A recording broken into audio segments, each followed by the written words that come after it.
Welcome to MG9 news. మిర్చి పంటపై దుమ్ము ధూళి పడటంతో పంటకు అపార నష్టం. రైతుల మొర ఆలకించని అధికారులు. తెలంగాణ ములుగు జిల్లా వెంకటాపురం మండలంలోని కొండాపురం గ్రామం సమీపంలో ఉన్న భద్రాచలం చర్ల ప్రధాన రహదారి అత్యంత భారీ వాహనాలు తిరగడం వలన అధ్వానంగా మారిందని ప్రజలు వాపోయారు. గ్రామం మధ్యలో రోడ్డు రిపేర్ వర్క్ జరిగి పూర్తి చేయకపోవడంతో రోడ్డుపైన వాహనాలు తిరగడం వలన దుమ్ము ధూళి మిర్చి పొలంలో పడటం వలన పంట నష్టం కలుగుతుంది. రోడ్డు కాంట్రాక్టు అధికారులకు ఎన్నిసార్లు చెప్పినా శూన్యం. విసిగి వేశారనే రైతులు కొండాపురం వద్ద ధర్నా చేపట్టినారు.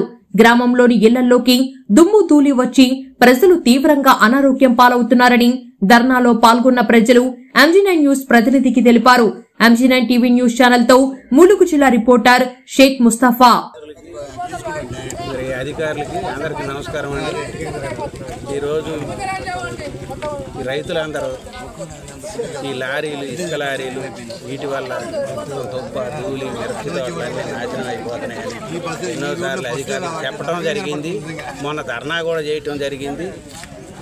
ఆ ధర్నాలో SI గారు ఫోన్ చేసి ఈరోజు నాది బాధ్యత, మేము రోడ్డు రిపేర్ త్వరలోనే స్టార్ట్ అవుద్ది, ఈలోపు ట్యాంకర్లు పెట్టి మీ గ్యాలు పాడవకుండా తడిపేయటం గురించి నేను కాంట్రాక్టర్లతో కానీ పై అధికారులతో కానీ అందరితో నేను మాట్లాడతా అని చెప్పడం జరిగింది.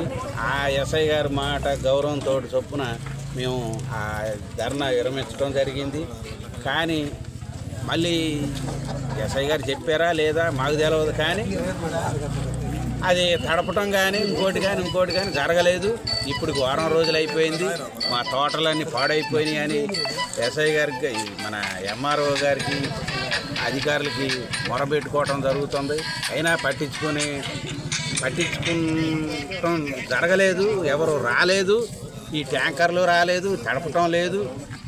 మేము ఈ తోటలో లక్షలాది రూపాయలు పెట్టుబడులు పెట్టి పోయిన సంవత్సరం పండించిన పంట అలాగే ఉండిపోయింది. అవి ఎవరు కొనలేదు. ఆ దుమ్ము ధూళితోటి అవి పనికిరావు అంటున్నారు. వరంగల్లో పెట్టినవి అలాగే ఉన్నాయి, గుంటూరులో పెట్టినవి అలాగే ఉన్నాయి. చాలామంది రైతులు నిరుడు పంట అమ్ముకోక నష్టపోయారు.